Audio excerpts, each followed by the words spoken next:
Every day, a desalination plant converts more than 1.8 million gallons of seawater into drinking water, using a considerable amount of energy. In just 90 minutes, the plant removes the salt from the ocean and transforms seawater into water that is safe to drink. But how can something as salty as seawater become fresh drinking water? We visited a desalination plant to discover how it is done.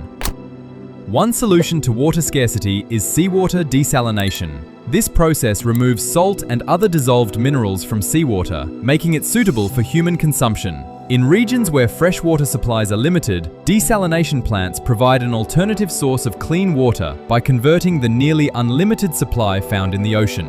This plant transforms approximately 1.8 million gallons of salty seawater into drinking water every day. Around the world, more than 19,000 desalination plants produce over 11.9 billion gallons of freshwater daily. The desalination facility is located beside a power station that uses seawater to cool its condensers. After passing through the cooling system, the water travels through underground pipes toward the desalination plant. From the moment it enters the facility, it takes only about 90 minutes to become drinkable. Surrounded by the ocean on three sides, there is no shortage of seawater here. The real challenge is removing everything that makes it unsuitable for drinking. Before the salt can be extracted, the water must pass through several pre-treatment stages. The desalination process begins by collecting seawater through an open intake system. The intake is placed in a carefully selected location to provide a constant supply of high-quality seawater while minimizing the effect on the surrounding marine environment.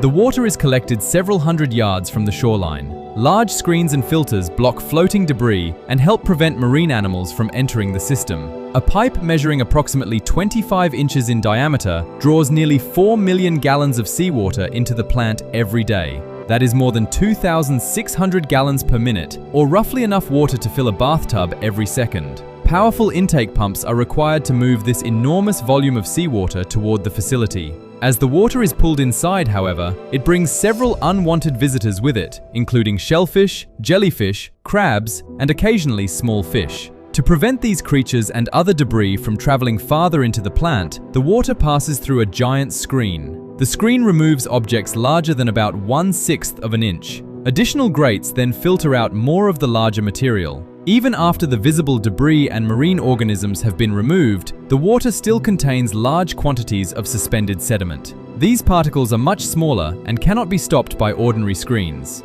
The solution is a process known as filtration, which takes place inside large treatment tanks. Gravity pulls the water downward through deep beds of sand. The spaces between the individual grains are so small that water can pass through them while suspended particles are trapped. In some filters, the sand moves downward against the direction of the flowing water. Dirt and sediment attach themselves to the sand grains and are carried away from the cleaner water. At this stage, the water may appear clean, but it still contains microscopic contaminants. The filtration process removes particles measuring only a fraction of the thickness of a human hair.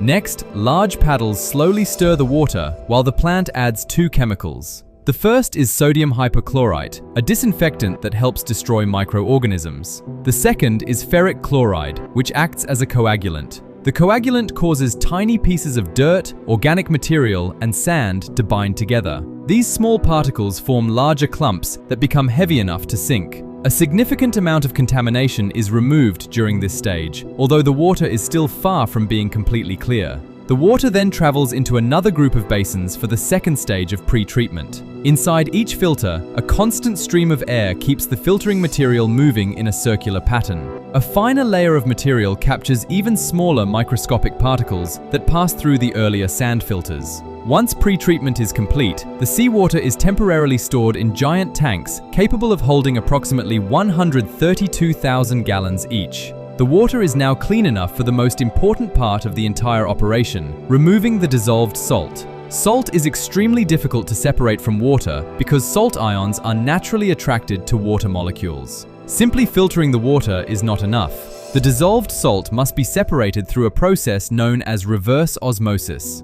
This is where the most critical stage begins. The secret to forcing the salt out of the water is pressure.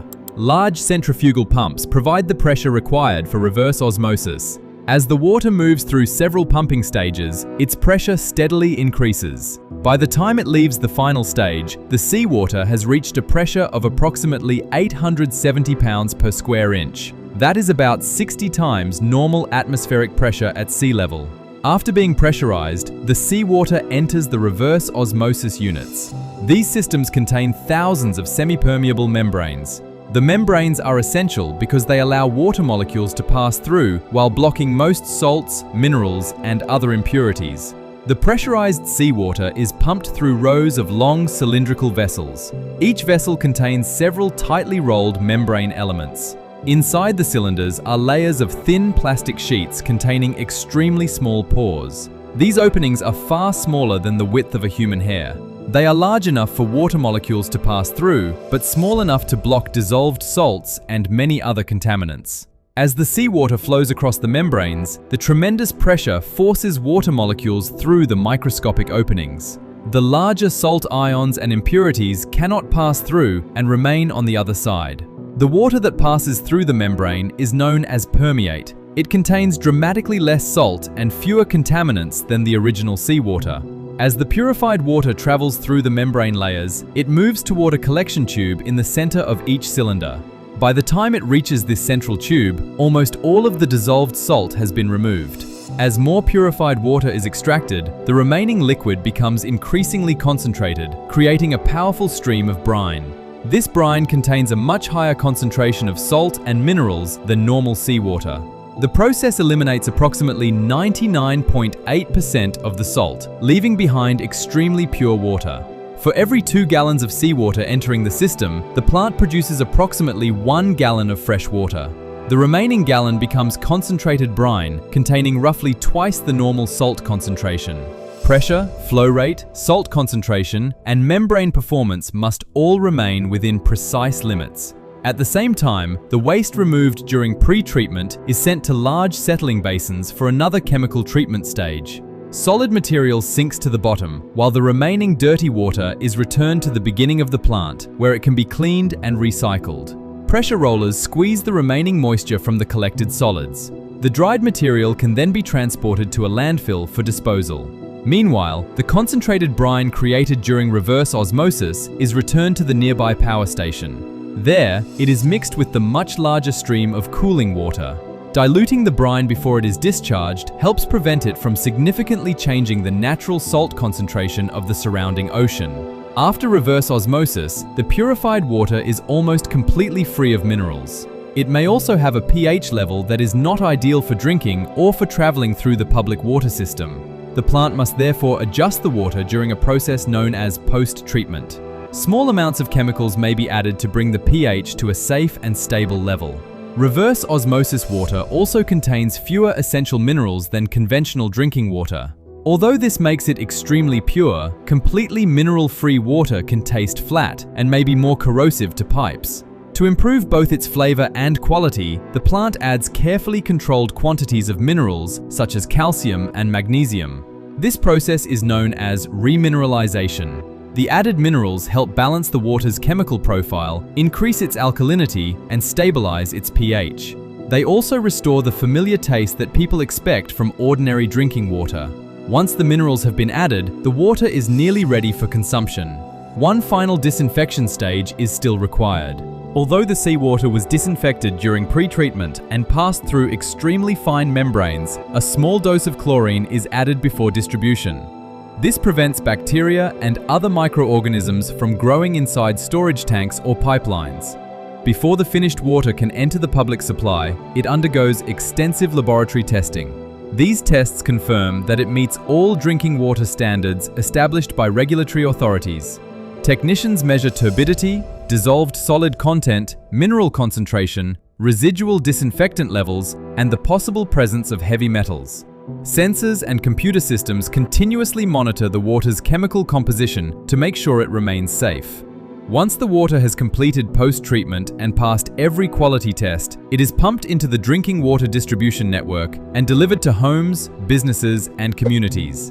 This is just one of approximately 20,000 desalination facilities operating around the world. Together, these plants provide water to more than 300 million people. In only 90 minutes, water that began in the ocean has been screened, filtered, disinfected, pressurized, forced through microscopic membranes, remineralized, tested, and delivered to the city as safe drinking water. Like the video if you enjoyed it, and share it with someone who may find it interesting. Subscribe to the channel and turn on notifications to keep learning how the products and systems around us are made. Thanks for watching.